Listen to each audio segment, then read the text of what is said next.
नमस्कार मित्रों, मैं डॉक्टर कुमारी भारती आप सबके समक्ष उपस्थित हुई हूँ आज एक विषय को लेकर। तो मेरा विषय है भारतीय दर्शन में ऋण की अवधारणा। तो भारतीय दर्शन में ऋण की क्या अवधारणा है? तो जैसा कि हम लोग जानते हैं कि साधारण अर्थ में जब भी हम ऋण की बात करते हैं तो उससे तात्पर्य होता है रुपया, पैसा, कर्ज, उधारी से होता है। लेकिन आज जब मैं ऋण की बात कर रही हूँ, अर्थात भारतीय दर्शन के अनुसार ऋण क्या है, जब इसकी बात कर रही हूँ तो ऋण से तात्पर्य यहाँ पर नैतिक संप्रत्यय से है। ठीक है, तो वैदिक ऋषियों ने 3 प्रकार के ऋणों की चर्चा की है। फर्स्ट है पितृ ऋण, सेकंड है ऋषि ऋण और थर्ड है दैव ऋण। अब प्रश्न उठता है कि पितृ ऋण क्या है? तो पितृ ऋण का जो संबंध होता है वह हमारे पूर्वजों के प्रति नैतिक कर्तव्य से है। अब प्रश्न उठता है कि पूर्वजों के प्रति हमारा नैतिक कर्तव्य क्या है? तो वह तर्पण और पिंड दान से है। ठीक है, तो इसके लिए यह आवश्यक होता है कि संतानोत्पत्ति हो और इस ऋण को गृहस्थ जीवन में रह करके ही विवाह संस्कार में बनने के बाद संतानों के द्वारा ही यह ऋण चुकाया जाता है।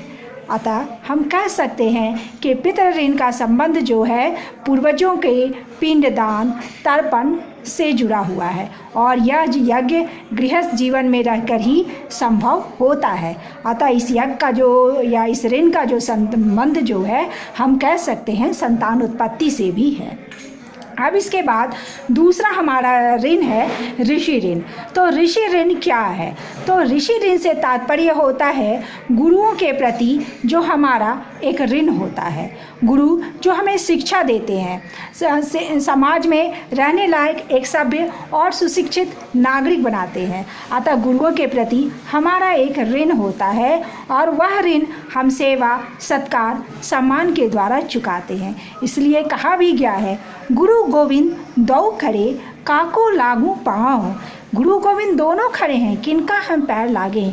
अतः यहाँ पर ईश्वर से भी श्रेष्ठ गुरु को बताया गया है, क्योंकि गुरु ही ईश्वर की महत्ता बताते हैं और तब जाकर के ईश्वर के महत्व को हम जानते हैं। तो गुरु वो जरिया हैं जो हमें एक सभ्य, सुशिक्षित, एक आदर्श नागरिक बनाते हैं। अतः गुरुओं के प्रति हमारा एक ऋण होता है जो सेवा, सत्कार और सम्मान के द्वारा चुकाया जाता है।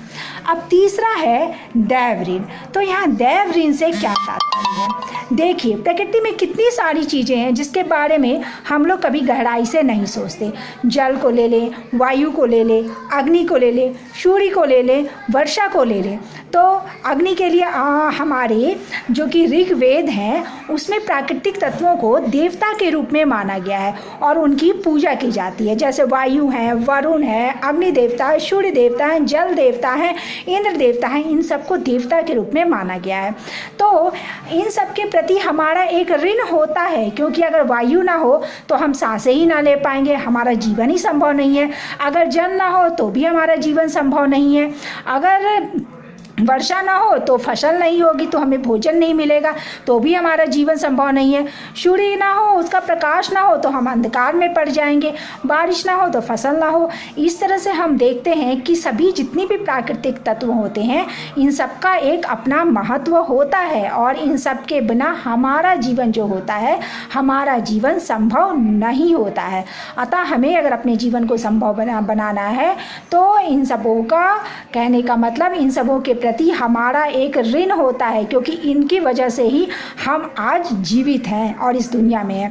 तो कहने का मतलब है कि वैदिक ऋषियों ने दैव ऋण की चर्चा की है और इस ऋण को हम यज्ञ के द्वारा, जब यज्ञ होता है तो हम हवि डालते हैं। ठीक है, हवि डाली जाती है, समिधा डाली जाती है और वहाँ पे उच्चारण होता है अग्नि देवताभ्यो नमः स्वाहा, जल देवताभ्यो नमः स्वाहा, सूर्य देवताभ्यो नमः स्वाहा, वायु देवताभ्यो नमः स्वाहा, इंद्र देवताभ्यो नमः स्वाहा। तो इस तरह से हम देवताओं का उच्चारण करते जाते हैं, उनका आह्वान करते जाते हैं और जब जब उनका आह्वान करते हैं तब तब हम उनको धन्यवाद देते हैं कि आपके द्वारा ही हमारा जीवन संभव हुआ। अतः हवि के द्वारा जो धुआं उठता है वो पूरे प्राकृतिक वातावरण में फैल जाता है और वायु को शुद्ध करता है और हमारे जीवन को और स्वस्थकारी, हितकारी बनाता है।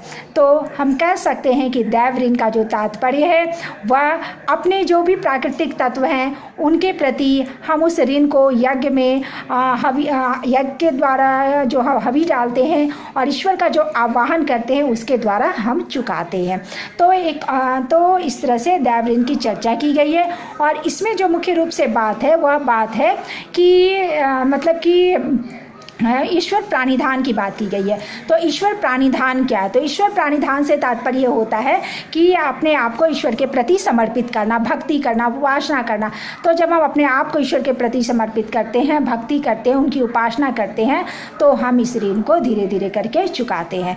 तो दैव ऋण का तात्पर्य यही होता है कि जितने भी प्राकृतिक तत्व है, जल है, अग्नि है, वायु है, सूर्य है, तो इन सब के प्रति हमारा एक ऋण होता है और इस ऋण को हम चुकाएं।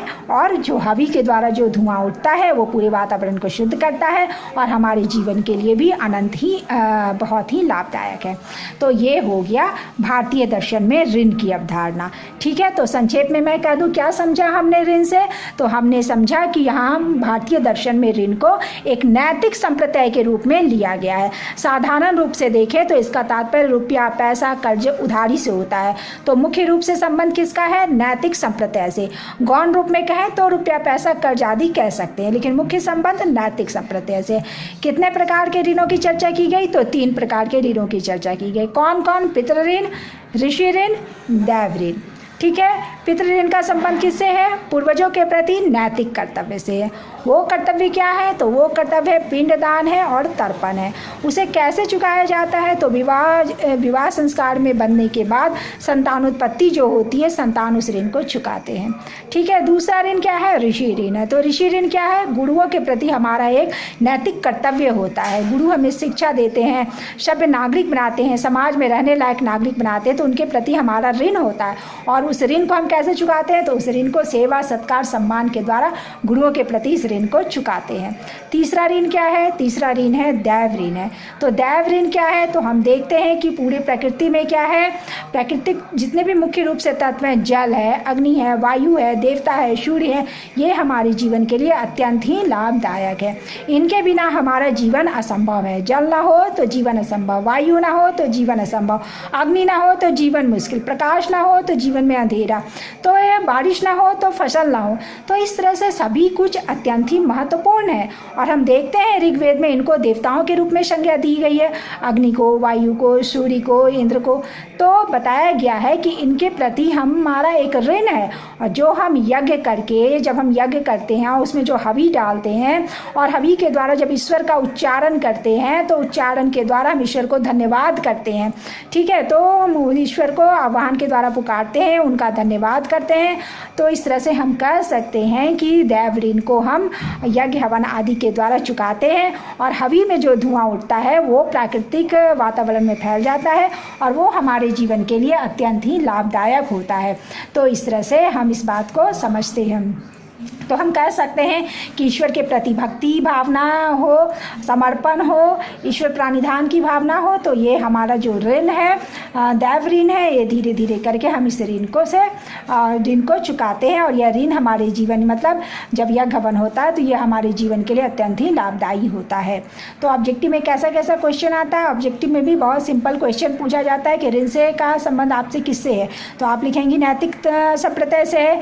ऋण कितने प्रकार के हैं? सो सिंपल आप कहेंगे 3 प्रकार के ऋणों की चर्चा की जाती है। इसी तरह से आप अगर इसी तरह से कुछ और भी आपके ऑब्जेक्टिव्स में क्वेश्चन आ सकते हैं कि पितृ ऋण का संबंध किससे है, ऋषि ऋण का संबंध किससे है, दैव ऋण का संबंध किससे है। तो आपको इसी तरह से बताना है और जवाब देना है। बहुत छोटा सा एकदम संक्षिप्त चैप्टर है और आपको पढ़ना है। और यह जो चैप्टर है, ऋण का जो पोर्शन है, यह इंटरमीडिएट के विद्यार्थियों से लेकर के हमारे यूजी के विद्यार्थियों से लेकर के हमारी जो नेट एग्ज़ाम की प्रतियोगिता होती है, कॉम्पिटिटिव एग्ज़ाम होता है, और वहाँ भी जो ऑब्जेक्टिव पूछा जाता है, उसके लिए भी सभी जो भी हमारे दर्शन शास्त्र विद्यार्थी हैं, जो भी हैं, उन्हें ऋण पढ़ना है। और सबों के क्वेश्चंस में ऑब्जेक्टिव से हो या सब्जेक्टिव, तो सबों के लिए ये जो पोर्शन है सबों के लिए बेनिफिशियल है, लाभदायक है। तो आप पढ़िए और समझिए कि ऋण क्या है और अच्छे से एग्जाम में आंसर दीजिए। All the best, thank you, okay, bye bye.